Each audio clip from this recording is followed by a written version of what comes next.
I have to say for me, college football bracket, 10 out of 10. The playoff revamp, 10 out of 10.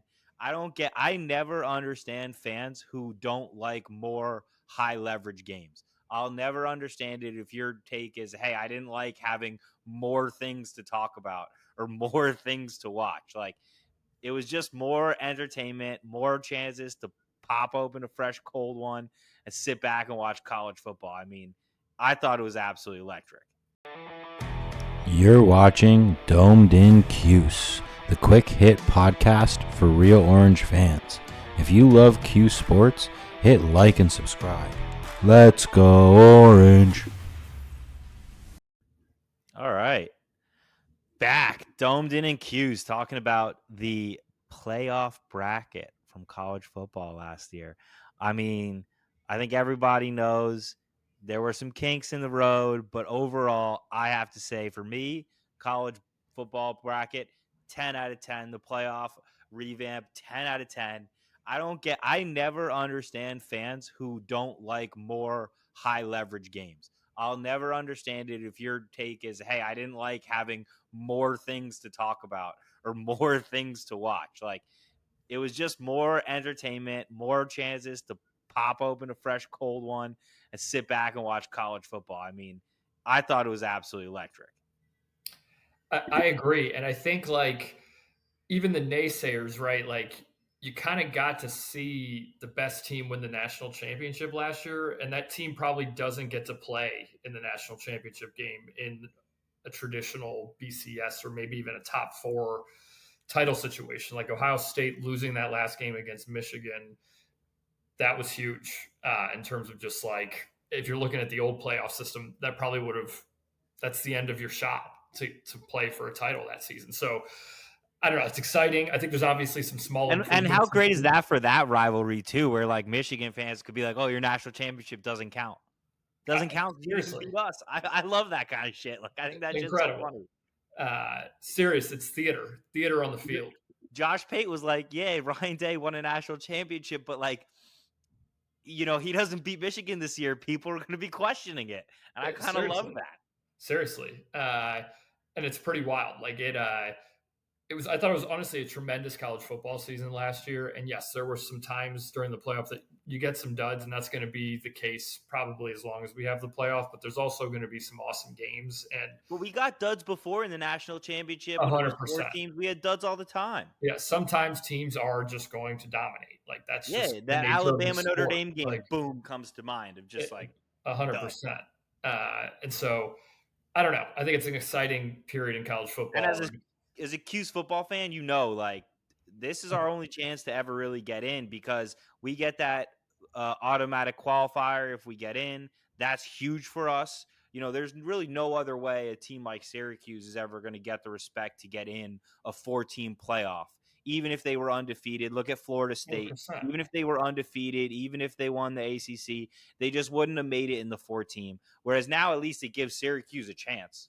100%. I think it obviously adds equity and parity, at least to the regular season, in a way that we just haven't seen. Like, it gives every program seriously something to root for each season. And when you're having a great season by an Indiana, a Syracuse, whoever you want to pick, Boise State standards, that you're going to have a chance to play for a national championship is pretty awesome. So it's just it's an exciting time. Obviously, I think there's tweaks we got to make, and I don't think anyone's really going to disagree with at least some of the automatic buys or first-round buys to the automatic qualifiers there. But yeah, so let's jump in. Now we pulled up the bracket. Let's jump right into that, because I think that's a good point. I think if we're going to start anywhere with kind of the flaws in the system, I think the automatic qualifiers is the first thing. You look at this. You had Oregon, you had Georgia, you had Boise State, and you had Arizona State, which means that your top 4 is locked in with not the top 4. Because to be honest, anybody who watched a good amount of college football last year would have had Ohio State, Notre Dame much higher up the rankings. Texas would have easily been a top 4 team. Instead, they go and they have to go to Clemson and Arizona State and Ohio State. That's tough. But they did it. Gave Texas credit. Texas went a long way last year. Sark can't win the big one, but he gets you right there. And then, you have teams like Indiana and SMU that kind of made it. The committee was feeling it out, I think, last year. Those are the type of teams. I don't know if those type of teams are going to make it again. I agree. I agree. But like you said, it's great for an in the mix guy like Sark. Like that, this is the type of stuff that's going to keep this man employed forever. Because he's going to make the playoff all the time, and that's great. But I also, mean, it will and it won't because he'll make the playoff, but eventually Texas fans are going to get hungry. They're going to want to see success in the playoff. I mean, that's just naturally how these things go, right? Like at first, it's like, oh, we're in the playoff, we're right around the hoop, and then if you've been right around the hoop and you haven't won, it's like this guy's just not going to get us over the line. It's true. It's true.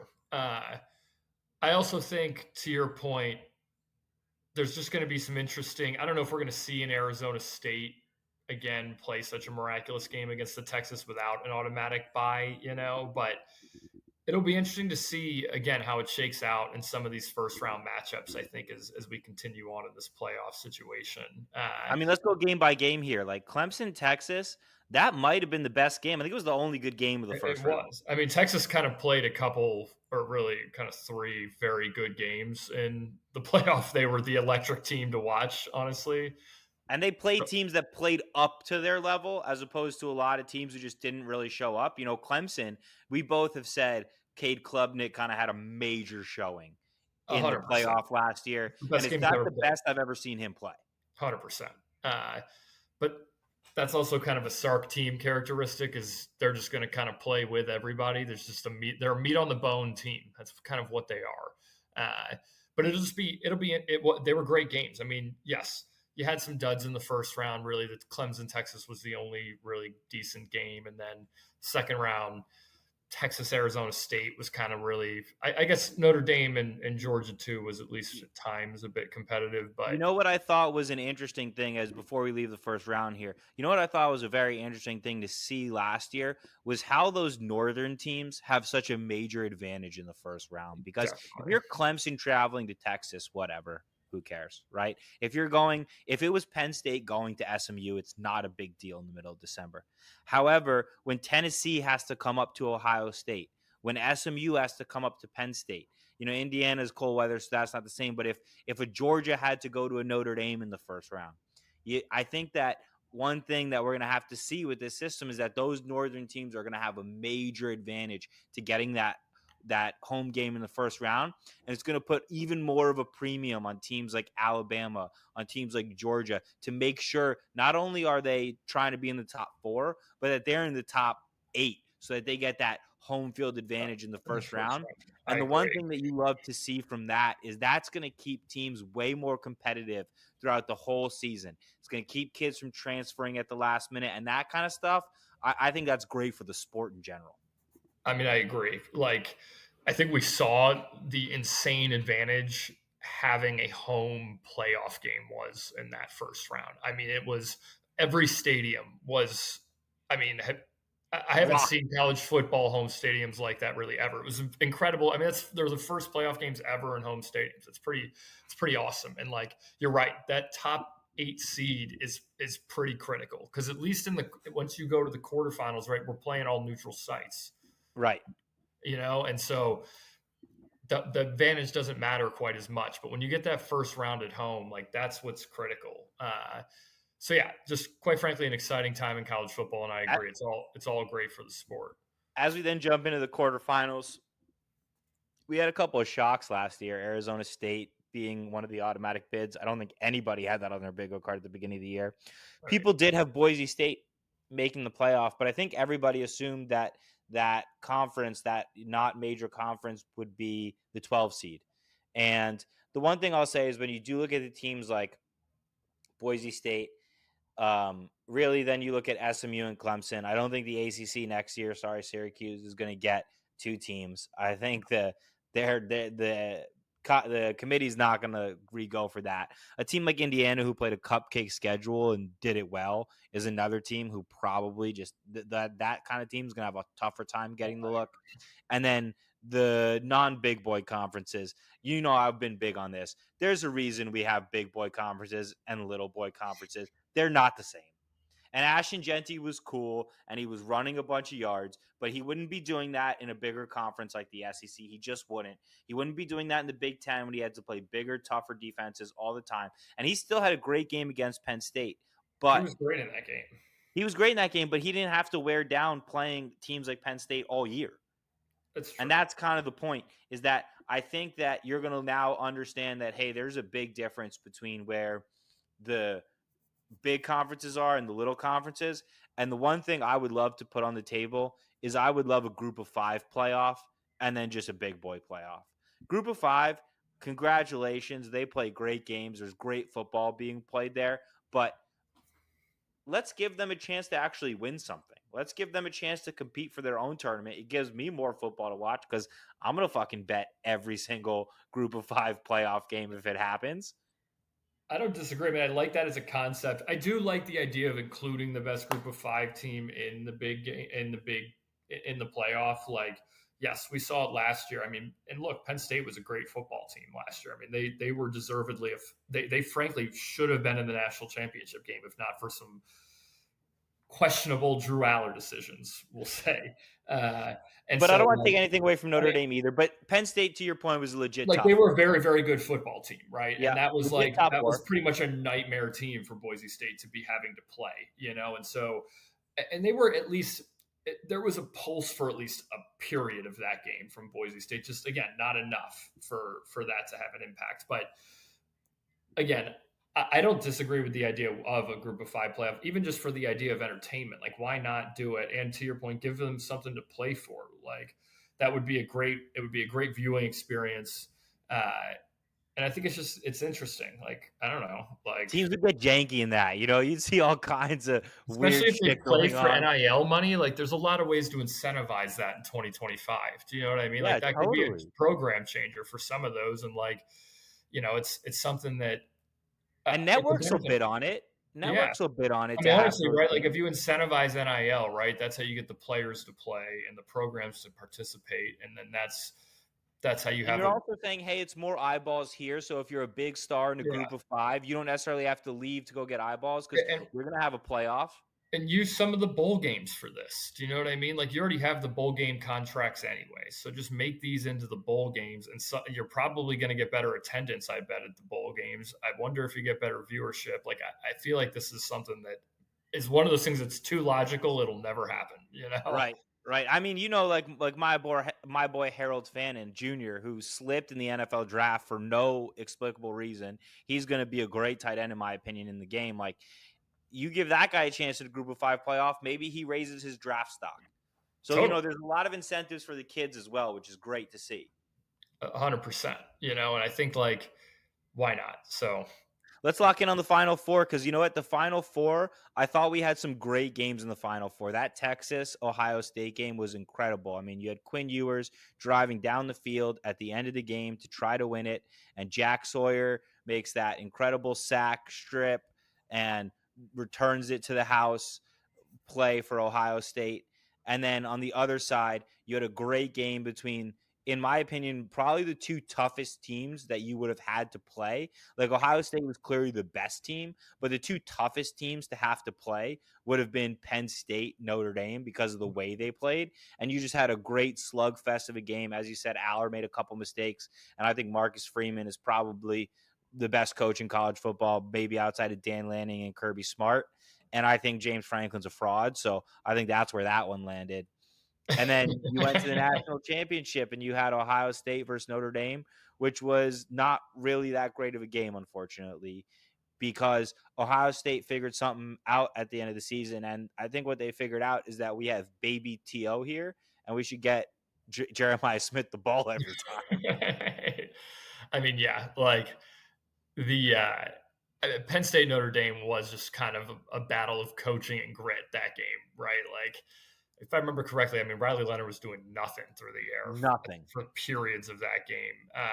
And then he kind of woke up and, like, Freeman just held that team together.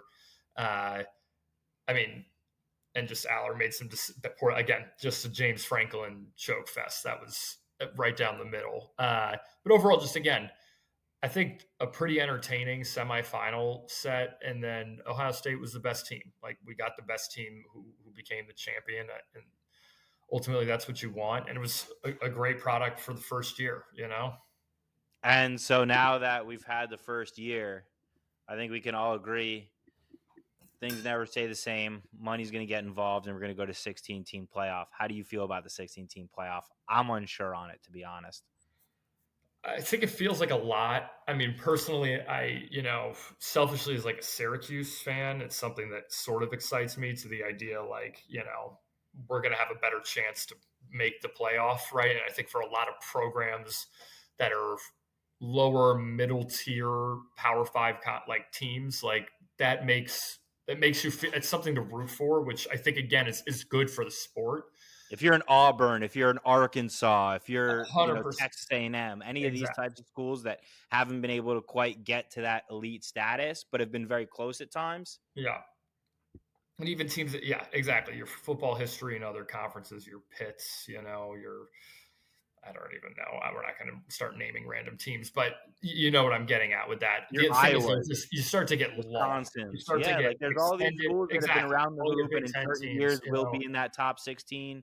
It just starts to get to be a lot of games, and it'll feel long if there's a lot of non-competitive games, which is an issue. That's my big thing is, does it get non-competitive, and how many buys are you giving? Because when you start giving more and more buys, it becomes a little tricky because it's such an advantage and it's such a physical game of like, if one team gets 2 rounds worth of buys and another team has to like take punishment, there's no way you're going to be able to take punishment and other teams get 2-week vacation. Yeah. Exactly. And so that's what I worry about more than anything. But honestly, I think with 16, right, you don't have a bye. No? Or do you I guess maybe you don't go for a bye, but then like you're taking a bye away from the best teams. The best teams might not like that. So there's a lot, I think, that goes into that. And I'm all for more football than less football. So that's why I'm a little conflicted, because I'm like, hey, I would love to see more football. I said that at the beginning. I don't understand people who are anti-football, but what I don't want is to water down the competition or to make it unfair and go away from what we got this year, which I truly believe was the best team one. My only other concern with 16 too is you start to get a lot of games on these kids, like all of them.